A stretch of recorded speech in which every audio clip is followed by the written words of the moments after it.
அனைவருக்கும் வணக்கம். ஒருத்தன் என்ன பண்ணுறான், டாக்டர் கிட்ட போகிறான். டாக்டர் நான் வந்து பூனையை முழுங்கிட்டேன், என்னை எப்படியாவது காப்பாற்றுங்க அப்படின்னு சொல்லிட்டு டாக்டர் கிட்ட போகிறான். டாக்டர் வந்து இவனை பார்க்குறாரு. இவன் விஷயம் என்னன்னு சொல்லிட்டு தெரிஞ்சிச்சு டாக்டர். நீ வந்து வா, உன்னை வந்து ஸ்கேன் பண்ணணும், வயிற்றில் வந்து எக்ஸ்ரே எடுத்து பார்க்கணும், அப்போ தான் வந்து நம்ம பூனையை இது பண்ண முடியும்னு சொல்லிட்டு ரூம்குள்ளே கூப்பிட்டு போகிறாரு. எக்ஸ்ரே எடுக்கிறாரு.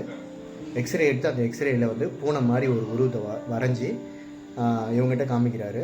பூனையை வந்து கண்டுபிடிச்சிட்டேன், அங்கே பாரு பூனையை அப்படின்னு சொல்லிட்டு காமிக்கிறாரு. அவனுக்கு ஒரே ஷாக்கு.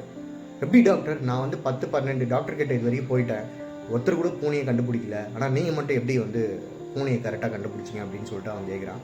அதுக்கு டாக்டர் சொல்கிறாரு, எல்லோரும் வந்து லைட்டை போட்டு ஸ்கேன் எடுத்துருப்பாங்க, எக்ஸ்ரே எடுத்துகிட்டு இருப்பாங்க, நான் வந்து லைட் ஆஃப் பண்ணிட்டு எடுத்தேன். அந்த லைட் ஆஃப் பண்ணோடனே வயிற்றுக்குள்ளே இருந்த பூனை வந்து வெளியே வந்துடுச்சு, அப்போ அப்படியே பிடிச்சிட்டேன் அப்படின்னு சொல்கிறாரு. எப்படியாவது என் வயிற்றுக்குள்ளேருந்து அந்த பூனையை எடுத்துருங்க டாக்டர்னு சொல்கிறான். ஒன்றும் கவலைப்படாத, நான் ஒரு ஊசி போடுறேன், மயக்க ஊசி, 1 மணி நேரம் ஆப்ரேஷன் பண்ணி பூனையை வெளியே எடுத்துடலாம் அப்படின்னு சொல்லிட்டு மயக்க ஊசி போடுறாரு. மயங்கிடுறான். மயக்க தெளிஞ்சு 1 மணி நேரம் ஆகுது. மயக்க தெளிஞ்சு பார்க்குறான். பக்கத்தில் பார்த்தா ஒரு வெள்ளை பூனையை கட்டி வச்சுருக்காரு. டாக்டர் சொல்கிறாரு, பாருப்பா வயிற்றுக்குள்ளே இருந்த பூனையை எடுத்துட்டேன், இதுதான் அது அப்படின்னு காமிக்கிறார். அவன் அப்படியே பார்த்துட்டு பக்கத்தில் பார்த்துட்டு அப்படியே ஷாக் ஆகுறான்.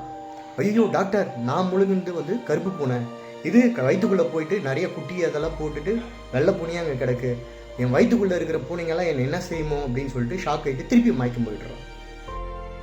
அப்போ டாக்டர் சொல்கிறாரு, இங்கே பூனைன்றது ஒவ்வொருத்தருக்குள்ளே இருக்கிற பிரச்சனையை வந்து ஈஸியாக தீர்த்துடலாம், ஆனால் பிரச்சனையால் பயம் ஏற்படுத்திலையே அதை வந்து தீர்க்க முடியாது அப்படின்னு சொல்கிறாரு டாக்டர். ஸோ ஒரு காற்று வந்து மூஞ்சிலோடு சவகாசம் வச்சா அது வந்து ஈஸியாகுது, அந்த காற்று வந்து மூக்கோடு சவகாசம் வச்சா சுவாசம் ஆகுது, அந்த காற்று வந்து சாக்கடியோடு சவகாசம் வச்சா அது நாற்றமாகுது. நம்மளுடைய மனசு வந்து எதோட சவகாசம் வைக்கணும்னா வெற்றி, பாசிட்டிவ், அதோட சகவாசம் வைக்கணும். அப்போ தான் நம்ம வந்து சக்ஸஸ் ஆக முடியும். தேங்க்யூ.